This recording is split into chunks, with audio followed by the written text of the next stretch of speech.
Wow! ఈ yummy tasty fruit roles ఇంట్లోనే చేసేసామండి.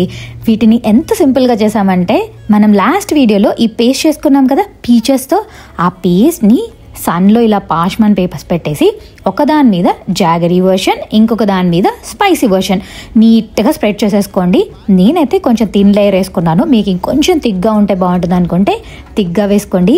వీటిని చూస్తే నాకు మన మామిడి తాండ్ర అవే గుర్తుకొచ్చాయన్నమాట. ఎప్పుడెప్పుడు డ్రై అవుతాయో టేస్ట్ చేస్తామా అని వెయిట్ చేస్తూ ఉన్నాను. వీటి మీద దుమ్ము అవన్నీ పడకుండా ఇలా థిన్ క్లాత్ పెట్టాము.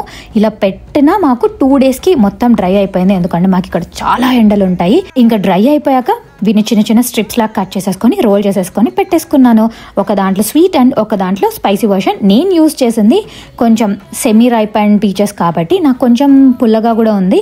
మీరు కనుక స్వీట్ పీచెస్ యూజ్ చేస్తే చాలా బాగుంటుంది. మీరు ఒకసారి ట్రై చేసి మీకు ఎలా వచ్చిందో చెప్పండి అండ్ ఛానల్కి సబ్స్క్రైబ్ చేసేసుకోండి.